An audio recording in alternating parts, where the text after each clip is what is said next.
He could say no more, and rising hastily, walked for a few minutes about the room.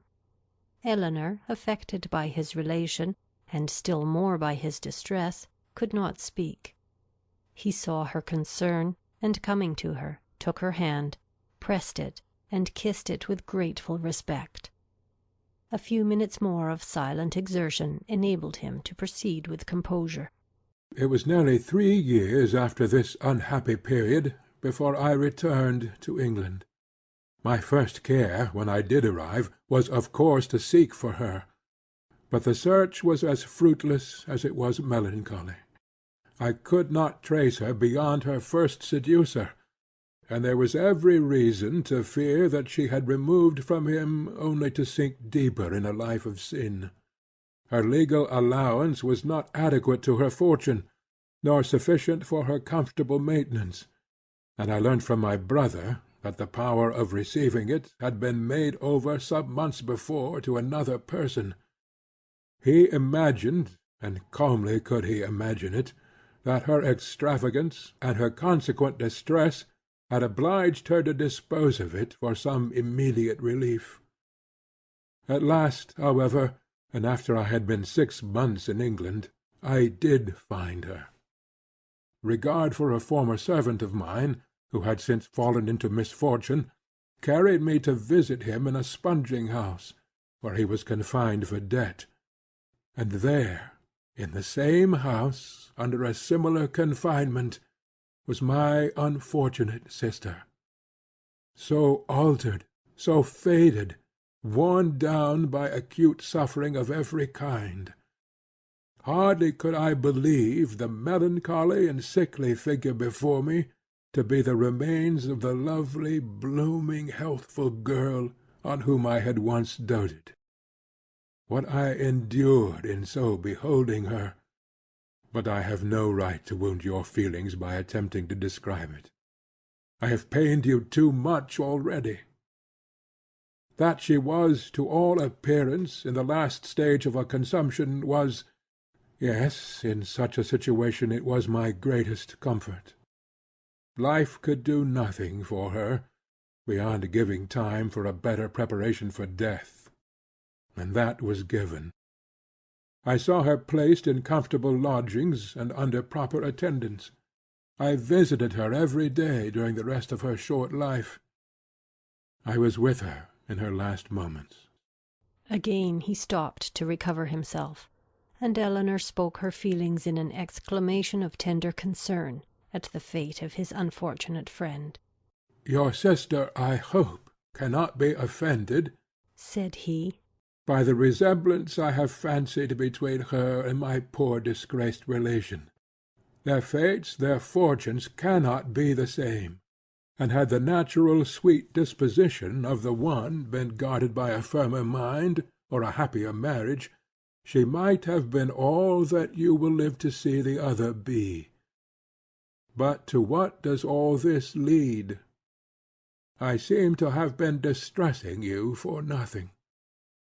Ah, Miss Dashwood, a subject such as this, untouched for 14 years, it is dangerous to handle it at all. I will be more collected, more concise. She left to my care her only child, a little girl, the offspring of her first guilty connection, who was then about 3 years old. She loved the child, and had always kept it with her. It was a valued, a precious trust to me, and gladly would I have discharged it in the strictest sense, by watching over her education myself, had the nature of our situations allowed it. But I had no family, no home, and my little Eliza was therefore placed at school. I saw her there whenever I could, and after the death of my brother, which happened about 5 years ago, and which left to me the possession of the family property, she visited me at Delaford. I called her a distant relation, but I am well aware that I have in general been suspected of a much nearer connection with her. It is now 3 years ago, she had just reached her 14th year, that I removed her from school, to place her under the care of a very respectable woman, residing in Dorsetshire, who had the charge of 4 or 5 other girls of about the same time of life, and for 2 years I had every reason to be pleased with her situation. But last February, almost a 12-month back, she suddenly disappeared. I had allowed her, imprudently as it has since turned out, at her earnest desire, to go to Bath with one of her young friends, who was attending her father there for his health. I knew him to be a very good sort of man, and I thought well of his daughter, better than she deserved, for with a most obstinate and ill-judged secrecy she would tell nothing, would give no clue, though she certainly knew all. He, her father, a well-meaning but not a quick-sighted man, could really, I believe, give no information, for he had been generally confined to the house, while the girls were ranging over the town and making what acquaintance they chose. And he tried to convince me, as thoroughly as he was convinced himself, of his daughter's being entirely unconcerned in the business. In short, I could learn nothing but that she was gone. All the rest, for 8 long months, was left to conjecture. What I thought, what I feared, may be imagined, and what I suffered too. "Good heavens!" cried Eleanor. Could Willoughby—" The first news that reached me of her, he continued, came in a letter from herself last October. It was forwarded to me from Delaford, and I received it on the very morning of our intended party to Whitwell, and this was the reason of my leaving Barton so suddenly, which I am sure must at the time have appeared strange to everybody, and which I believe gave offence to some. Little did Mr. Willoughby imagine, I suppose, when his looks censured me for incivility in breaking up the party, that I was called away to the relief of one whom he had made poor and miserable. But had he known it, what would it have availed? Would he have been less gay or less happy in the smiles of your sister? No. He had already done that which no man who can feel for another would do. He had left the girl whose youth and innocence he had seduced, in a situation of the utmost distress, with no creditable home, no help, no friends, ignorant of his address. He had left her, promising to return. He neither returned, nor wrote, nor relieved her. "This is beyond everything!" exclaimed Eleanor. His character is now before you, expensive, dissipated, and worse than both. Knowing all this, as I have now known it many weeks, guess what I must have felt on seeing your sister as fond of him as ever, and on being assured that she was to marry him. Guess what I must have felt for all your sakes. When I came to you last week and found you alone, I came determined to know the truth, though irresolute what to do when it was known. My behaviour must have seemed strange to you then, but now you will comprehend it. To suffer you all to be so deceived, to see your sister— But what could I do? I had no hope of interfering with success, and sometimes I thought your sister's influence might yet reclaim him. But now, after such dishonourable usage, who can tell what were his designs on her?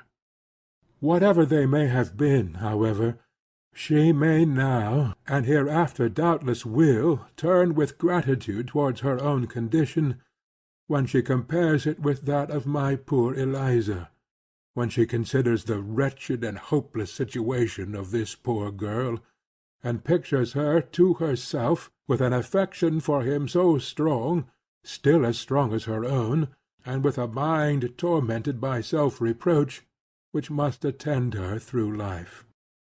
Surely this comparison must have its use with her. She will feel her own sufferings to be nothing.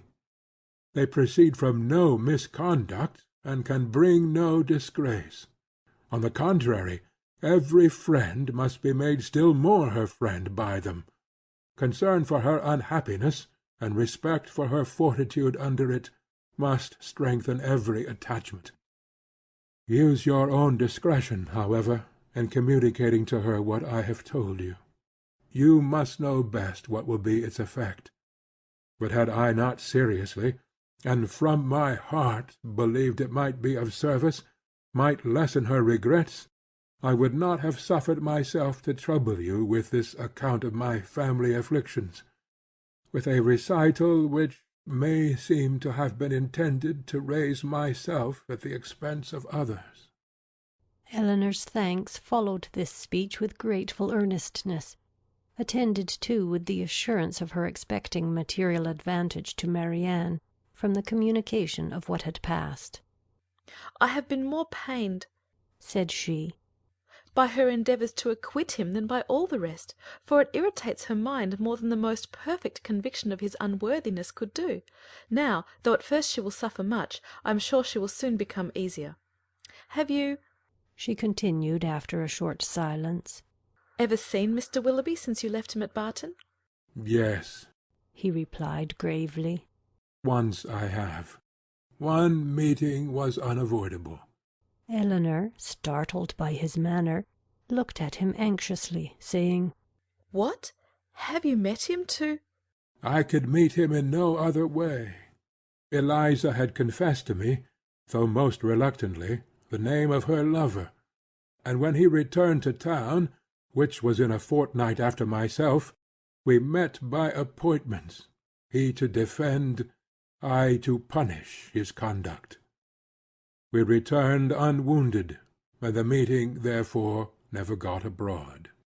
Elinor sighed over the fancied necessity of this, but to a man and a soldier she presumed not to censure it. Such, said Colonel Brandon after a pause, has been the happy resemblance between the fate of mother and daughter, and so imperfectly have I discharged my trust. Is she still in town? No.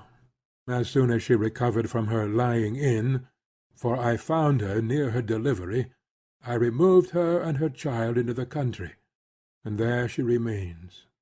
Recollecting soon afterwards that he was probably dividing Elinor from her sister, he put an end to his visit, receiving from her again the same grateful acknowledgments, and leaving her full of compassion and esteem for him.